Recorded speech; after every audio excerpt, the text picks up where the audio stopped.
Assalamualaikum warahmatullahi wabarakatuh. Perkenalkan, kami dari kelompok 1 yang beranggotakan Ade Muhammad Farhanuddin, Nur Khalifah, Siti Fatimah, dan juga Umayyah Miftahul Jannah. Kami di sini akan menyampaikan mengenai pembahasan hormon reproduksi pria dan wanita serta siklus hormonnya. Adapun bahasan dari kelompok kami, pertama, pengertian hormon, kedua, hormon reproduksi pada pria, ketiga, hormon reproduksi pada wanita, keempat, menstruasi dan ovulasi, dan kelima, ada menopause dan andropause. Pembahasan pertama mengenai pengertian hormon. Hormon merupakan suatu zat yang dihasilkan oleh suatu bagian dalam organ tubuh. Nah, organ yang berperan dalam sekresi hormon ini dinamakan dengan endokrin. Mengapa disebut dengan endokrin? Karena hasil dari sekresinya ini tidak melalui saluran khusus, tapi melewati sel darah. Nah, ada perbedaannya, yaitu dengan eksokrin, di mana eksokrin ini hasil sekresinya itu melewati saluran khusus. Adapun 4 kelenjar endokrin yang dalam tubuh yang menghasilkan hormon reproduksi. Pertama, ada kelenjar hipofisa yang terdiri atas FSH, LH, dan LTH. Kedua, ada kelenjar ovarium yang terdiri atas estrogen dan progesteron. Ketiga, ada kelenjar endometrium yang terdiri dari HCG, dan terakhir yaitu kelenjar testis yang terdiri atas testosteron. Baik, selanjutnya pemateri berikutnya yaitu Ade Muhammad Farhanuddin yang akan menjelaskan mengenai hormon reproduksi pada pria. Silahkan. Bismillahirrahmanirrahim. Saya Ade Muhammad Farhanuddin dengan nomor induk mahasiswa 19081061172 sebagai pemateri kedua yang akan menjelaskan mengenai hormon reproduksi pada pria. Nah, hormon reproduksi pada pria pada umumnya terbagi atas 4 jenis.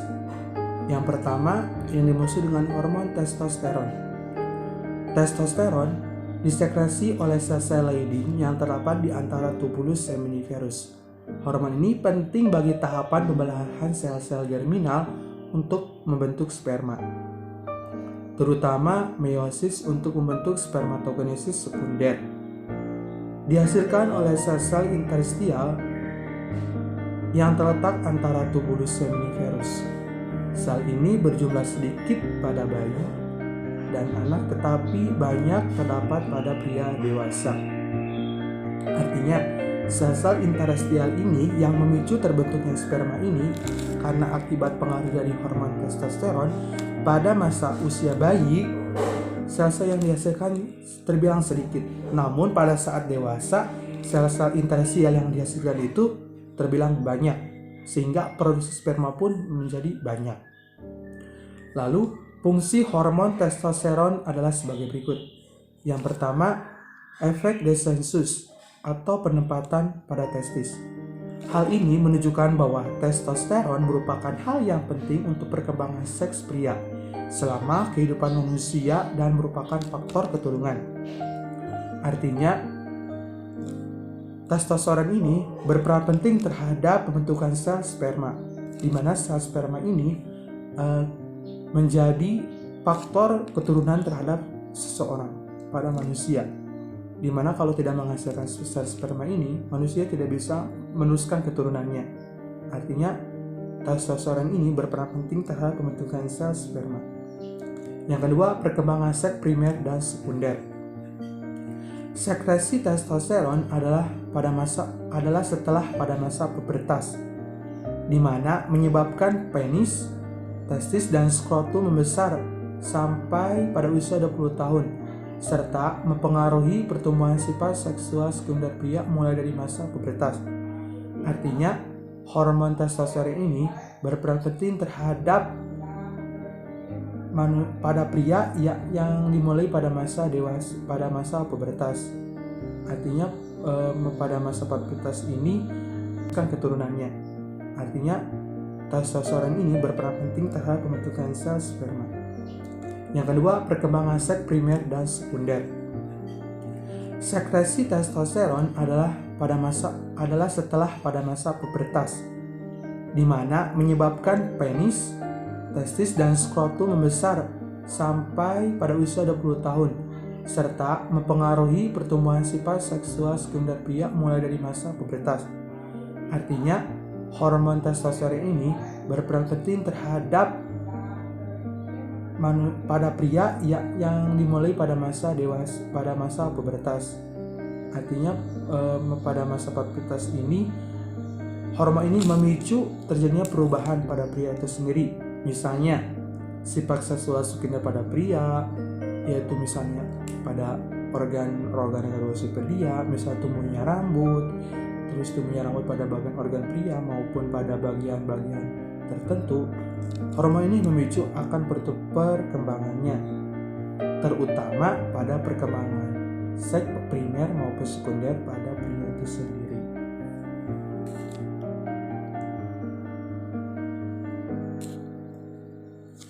Nah, yang kedua adalah hormon gonadotropin.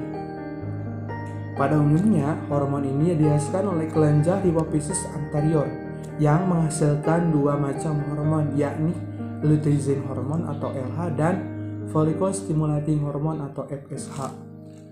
Bila testis dirangsang oleh LH dari kelenjar hipofisis, maka sekresi LH dari kelenjar hipofisis pada testosteron selama kehidupan fetus penting untuk meningkatkan pembentukan organ seks pada pria.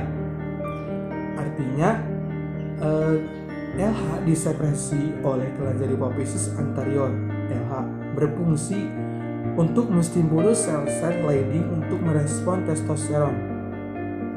Jadi hormon LH ini artinya memberi rangsangan kepada hormon testosteron untuk segera melakukan sekresi gitu. Dan juga FSH ini juga disekresi oleh sel-sel kelenjar hipofisis anterior dan berfungsi menstimulus sel-sel Sertoli. Tanpa stimulus ini, pengubahan spermatid menjadi sperma tidak akan terjadi. Artinya hormon gonadotropin ini yang tadi ini ada dua macamnya, LH dan FSH ini berperan penting terhadap ikut andil dalam pembentukan sperma, di mana saat pembentukan spermatid. Hormon selanjutnya pada reproduksi pria yang ketiga adalah hormon estrogen. Dibentuk dari testosteron dan dirangsang oleh hormon perangsang folikel maksudnya. Hormon ini memungkinkan spermatogenesis untuk menyelesaikan protein pengikat endogen untuk mengikat testosteron dan estrogen serta membawa keduanya ke dalam cairan lumen tubulus seminiferus untuk pemantangan sperma. Artinya hormon estrogen ini berperan penting terhadap proses pemantangan sperma yang terdapat di tubulus seminiferus. Ingat, pabrik sperma itu terdapat di tubulus seminiferus. Itu ya. Jadi hormon estrogen ini sebagai pematang sperma tersebut, sehingga sperma ini layak untuk dibuahi oleh sel telur. Yang keempat, hormon pertumbuhan. Hormon pertumbuhan diperlukan untuk mengatur fungsi metabolisme pada testis. Hormon pertumbuhan secara khusus meningkatkan pembalahan awal pada spermatogenesis. Bila tidak terdapat hormon pertumbuhan, maka spermatogenesis sangat berkurang atau tidak ada sama sekali. Artinya, hormon pertumbuhan ini berperan penting juga terhadap organ reproduksi pria, terutama pada saat proses pembentukan sperma atau spermatogenesis.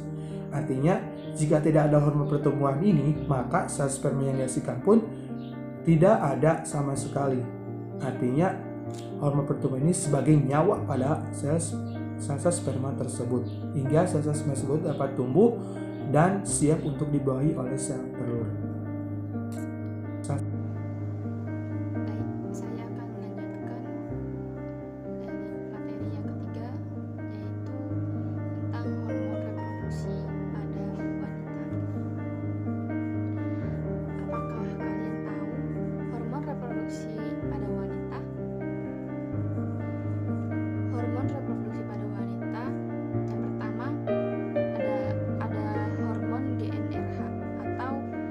gonadotropin releasing hormone, diproduksi di hipotalamus, kemudian dilepaskan, berfungsi menstimulasi hipofisis anterior untuk memproduksi dan melepaskan hormon gonadotropin atau FSH atau LH. Dari Bhopal RSK tahun 2012. Yang kedua, adanya hormon FSH atau follicle stimulating hormone, diproduksi di sel-sel basal hipofisis anterior sebagai respon terhadap GNRH, berfungsi memicu pertumbuhan dan pematangan folikel dan sel-sel granulosa di ovarium wanita, atau pada prianya memicu pematangan sperma di testis. Pelepasannya periodik atau pulsatif. Waktu paru eliminasinya pendek sekitar 3 jam. Sering tidak ditemukan dalam darah. Sekresinya dihambat oleh enzim inhibin dari sel-sel granulose ovarium melalui mekanisme feedback negatif. Dari Bhopal RSK tahun 2012. Yang ketiga ada hormon LH atau luteinizing hormone atau bisa juga disebut ICSH, interstitial cell stimulating hormone, diproduksi di sel-sel kromofob hipofisis anterior. Bersama FSH, LH berfungsi memicu perkembangan folikel atau sel-sel TK dan sel-sel granulosa, dan juga mencetuskan terjadinya ovulasi di pertengahan siklus atau LH surge. Selama fase luteal siklus, LH meningkatkan dan mempertahankan fungsi siklus luteum pasca ovulasi dalam menghasilkan progesteron. Pelepasannya juga periodik atau pulsatif. Kadarnya dalam darah bervariasi setiap fase siklus. Waktu paruh eliminasinya pendek, sekitar 1 jam. Kerja hormon LH ini sangat cepat dan singkat. Pada pria, LH memicu sintesis testosteron di sel-sel Leydig testis. Dari Bhopal RSK 2012. Yang keempat, adanya hormon estrogen. Estrogen atau alami ini diproduksi terutama oleh sel-sel TK internal folikel di ovarium secara primer, dan dalam jumlah lebih sedikit juga diproduksi di keleniar adrenal melalui konversi hormon androgen. Pada pria diproduksi juga sebagian di testis. Selama kehamilan diproduksi juga oleh plasenta. Hormon estrogen ini berfungsi sebagai stimulasi pertumbuhan dan perkembangan proliferasi pada berbagai organ reproduksi wanita. Estrogen juga berfungsi untuk merangsang sekresi hormon LH. Dari Bhopal RSK 2012. Yang kelima, adanya progesteron. Progesteron ini diproduksi terutama di korpus luteum di ovarium. Sebagian diproduksi di kelenjar adrenal, dan pada kehamilan juga diproduksi di plasenta. Progesteron menyebabkan terjadinya proses perubahan sekretorik atau fase sekresi pada endometrium uterus, yang mempersiapkan endometrium uterus berada pada keadaan yang optimal jika terjadi implantasi. Progesteron ini berfungsi untuk menghambat sekresi FSH dan LH. Yang keenam yaitu HCG atau Human Chorionic Gonadotropin. HCG ini mulai diproduksi sejak usia kehamilan 3-4 minggu oleh jaringan trofoblas atau plasenta. HCG berfungsi meningkatkan dan mempertahankan fungsi korpus luteum dan produksi hormon-hormon steroid, terutama pada masa-masa kehamilan awal. Mungkin juga memiliki fungsi imunologik Deteksi HCG ini pada darah atau urin didapatkan dijadikan sebagai tanda kemungkinan adanya kehamilan.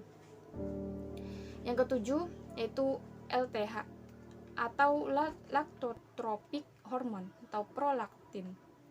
LTH ini diproduksi di hipofisis anterior, memiliki aktivitas memicu atau meningkatkan produksi dan sekresi air susu oleh kelenjar payudara. Di ovarium, prolaktin atau LTH ini ikut mempengaruhi pematangan sel telur dan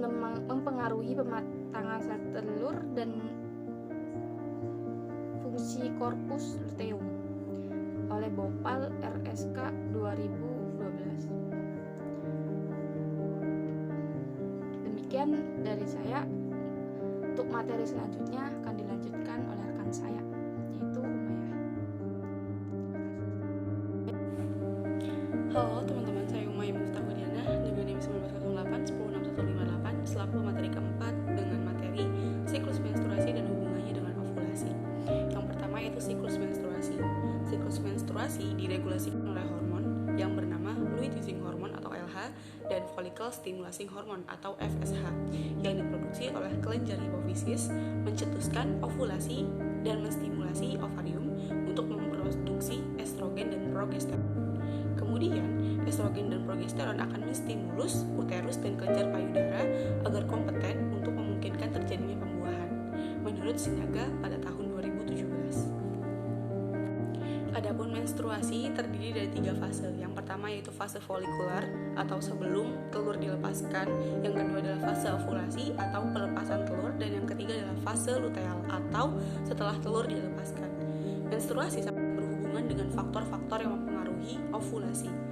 Jika proses ovulasi teratur, maka siklus menstruasi pula akan teratur. Berikut adalah merupakan ilustrasi atau gambaran dari fase-fase yang terjadi selama siklus menstruasi. Hari pertama atau fase pertama adalah fase menstruasi. Hari pertama pada fase menstruasi menjadi patokan dari hari pertama pada siklus menstruasi. Pada umumnya, fase menstruasi rata-rata terjadi antara 7 hari atau kurang atau bahkan lebih, tetapi masih kurang dalam 15 hari. Fase menstruasi terjadi jika sel ovum tidak dibuahi oleh sel sperma. Keadaan yang terjadi pada fase menstruasi adalah produksi hormon estrogen dan progesteron yang terhenti, yang menyebabkan peluruhan dinding endometrium sehingga terjadi pendarahan atau yang kita sering kenal dengan masa menstruasi. Jadi, darah yang didapati wanita dewasa saat masa menstruasi adalah terjadi akibat peluruhan dinding endometrium. Fase yang kedua yang terjadi pada siklus menstruasi adalah fase praovulasi atau folikular. Pada fase praovulasi atau folikular terjadi proses sekresi hormon FSH oleh kelenjar hipofisis anterior.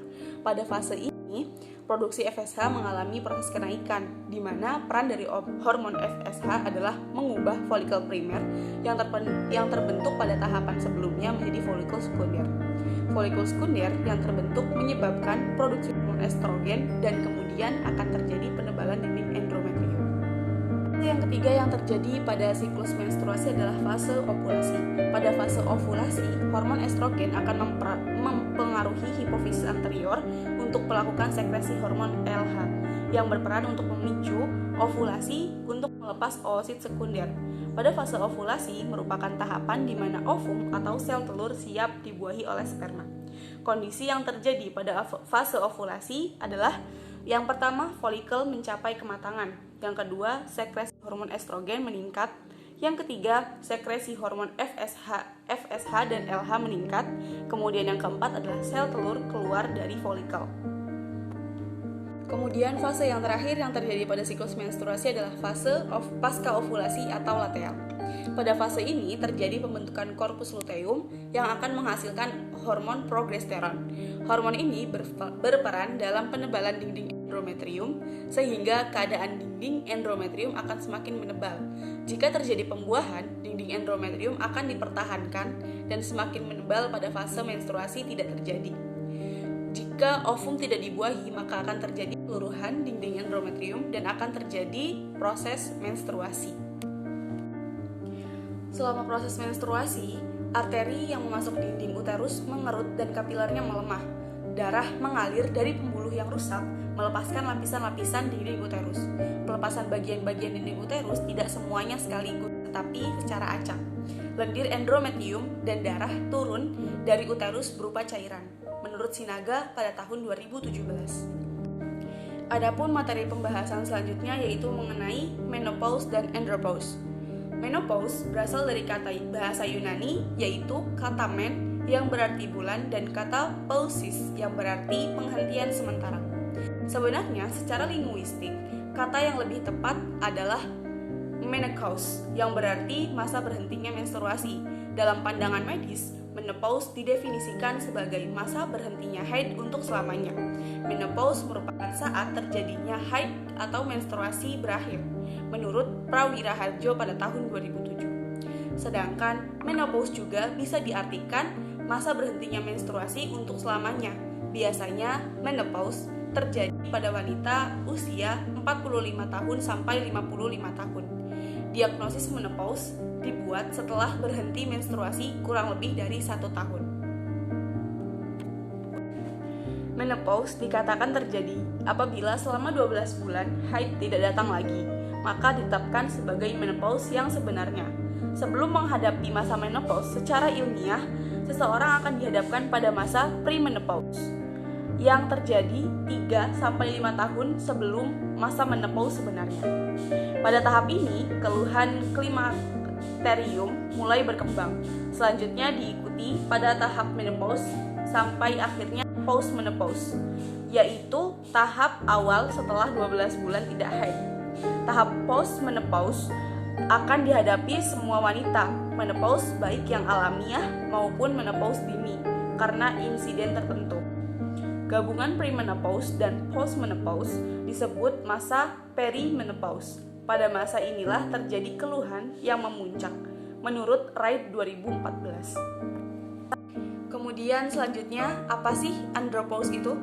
Secara khusus, andropause merupakan kumpulan gejala atau sindrom yang mempengaruhi berbagai organ tubuh berupa penurunan kemampuan seksual, fisik, dan psikis, yang secara keseluruhan menurunkan kualitas hidup, menurut Bansal pada tahun 2013. Sementara istilah andropause berasal dari kata Yunani yang berarti andro, yang berarti laki-laki, dan pausis yang berarti berhenti.